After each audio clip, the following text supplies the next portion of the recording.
What was your message to the team? I mean, they had a good comeback, but they lost. What was your thought on the game? Well, it was a disappointing loss, no question about it. The thing that was most disappointing is I really thought our defense gave us a chance to win the game. And if you look at all of our games heading into that game, our defense was our biggest weakness. You know, we weren't connected on that end. We were having multiple breakdowns. And I thought in the Georgia Tech game, it was a grinded out game. We shot the ball terribly. We weren't efficient offensively, but yet you still have a chance to win a game ugly with defense, which would have been a great statement for these guys because we've really worked on it. I mean, ever since Texas Tech, our guys have really gotten in the gym and we've really tried to rededicate ourselves to that end of the floor because we know how important, and that's really been our identity here the last couple years. And we got away from that. We didn't have the same habits. We weren't covering each other's mistakes. And so I think the disappointing thing was you get the last stop, you win a game as a grinded out 51-50 game. I think you take a lot of positives from that. I think the last 7 minutes, that group, the fight that they showed, Jordan and Aaron were in there with Bryant and Vic and Derek. And I think we held them to no field goals until the last basket for like the last 8 minutes or something like that. And I just loved our fight with that group. I thought they were getting the loose balls. They were active. They were playing the way I want to play. And so I think those are positives. Obviously not being able to get the last stop and, is something that, is a real downer because, it happens. They made a good play, but it made it to be a very difficult loss. Ryan and Vic have just been talking about how this team lost its way.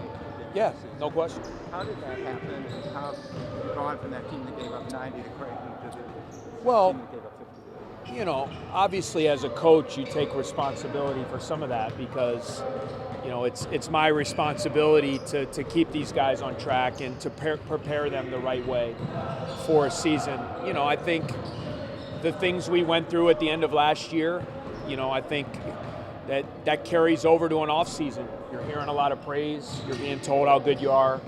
You have a lot of guys back.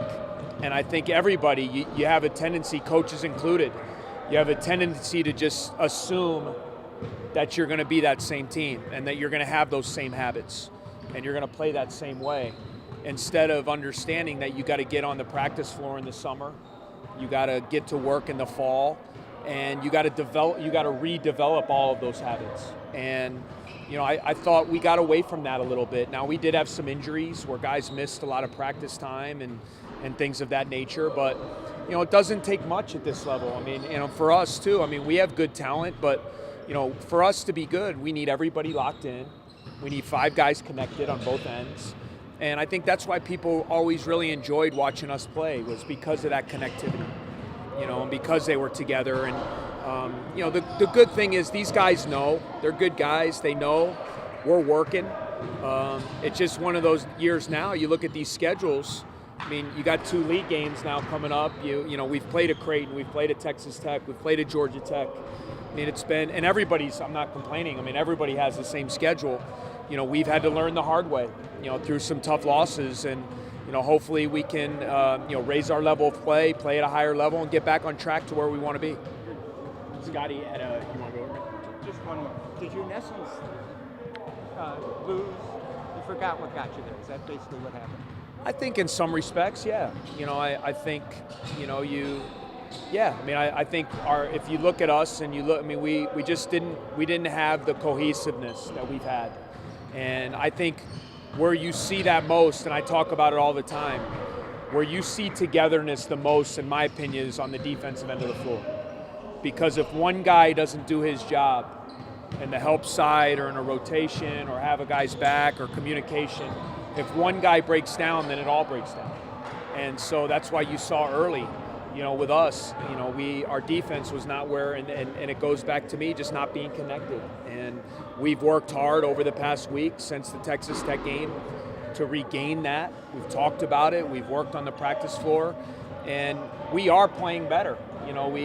That's what was disappointing. I thought we played very well against Sacred Heart, and then, I thought against Georgia Tech, our shooting just let us down. We had a lot of open looks we didn't make, and we still, though, had a chance to get one stop with 7 seconds to go to win on the road in a tough venue, and to me that was a positive. Speaking of the tough shooting, Scotty obviously had a really tough shooting game, and then he got some attention on the telecast for giving up a layup. Did that also piss you off? Did you address that? Yeah, I mean, look, I respect all the announcers. I mean, my father was, those guys that do the games are great basketball people, and a lot of what they say is right. And I think in that particular play, Scotty'd be he let a missed shot affect him on the other end. And so, in that instance, I thought what was said was true. Whether you're making shots or missing shots, and that goes for anybody. It can't carry over to, the defensive end, the rebounding, the teammate aspect. And, I think in that play in particular, he had just, he was struggling. He was in foul trouble. He couldn't get one to go. And I think his frustration kind of caught up to him. And but Scotty's going to be fine. Scotty's been great for us. Scotty's going to be ready to go, and it's a great learning experience. That's what going through it on a national TV game, and sometimes people forget these kids. They have to learn these things on a very public stage, and he's learned from it, and I have no doubt he's going to play very well tomorrow. Is he 100% physically, or ankle? Yeah, he's been dealing with a little bit of ankle soreness, but nothing that's going to hold him out. I think he rolled it a little bit on a play in the second half there, but I think what happened with him, he missed some shots early, and then he was battling foul trouble the whole game, which frustrated him, because a couple of them he thought were kind of just chintzy little bump fouls that could have gone either way. So it was one of those nights for him. Aaron didn't shoot. We all didn't shoot well. We're 5 for 23 from three. And, when you lose a 1-point game like that, you say, man, we make a couple shots, it might have been different. But that was the case on Tuesday. I talked to Chris Lyman this summer, and one of the things he said struck him about you is this aversion to losing, this competitiveness. There no logos on the T-shirts, the posters being down? Is that kind of part of that? Yeah, I just think sometimes, when you're going through tough times, you got to go back to the basics, and it starts with me. The guys know, the person that I'm most critical on at all times is myself.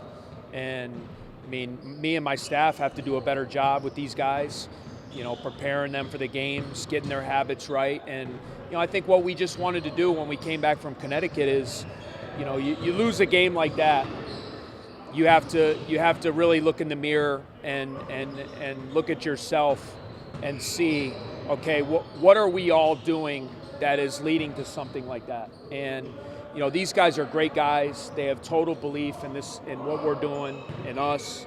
And I think we just wanted to go back to the basics. I think for a lot of us, we felt like we didn't approach the preseason the way that we should have.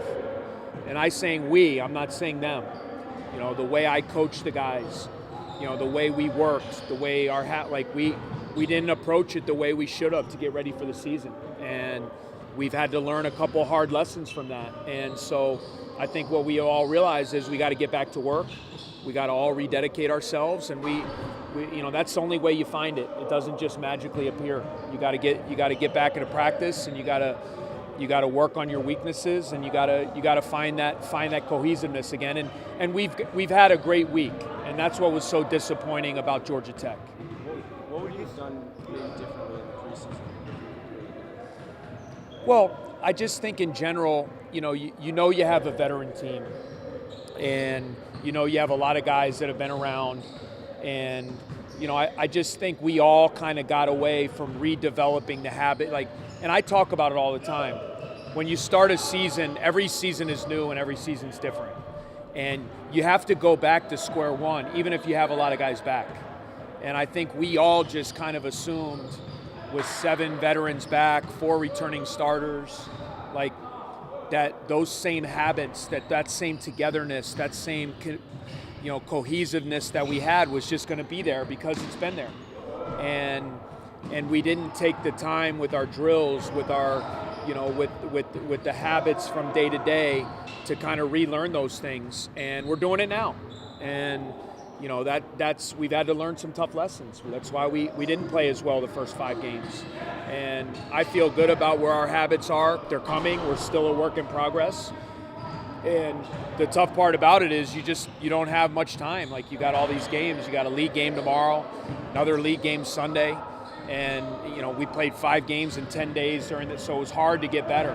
And now that we have a chance to practice a little bit, I think you are seeing some improvements from us. Yeah, I mean, I've been very impressed with Illinois. I have great respect for Coach Underwood. I always have, everywhere he's been. His teams are hard-nosed. They play hard. They're difficult to play against. They have a unique style on both ends of the floor. I've been impressed with how they're playing. They come at you in waves. Their pressure defense is a factor. You got to take care of the ball. Guys have really stepped up. I mean, Aaron Jordan's playing great for them. They have a number of guards where they can rotate guys and come on the floor and get you with a lot of athletes. So, we know what's ahead of us. They've played very well. And we know, I mean, anytime you play Illinois and it's Northwestern, I mean, it's going to be a high-level game. It's going to be, both teams playing really hard. And, now that you have it being the first conference game of the year, there's even more on it because everybody wants to get off to a great start with these early season games.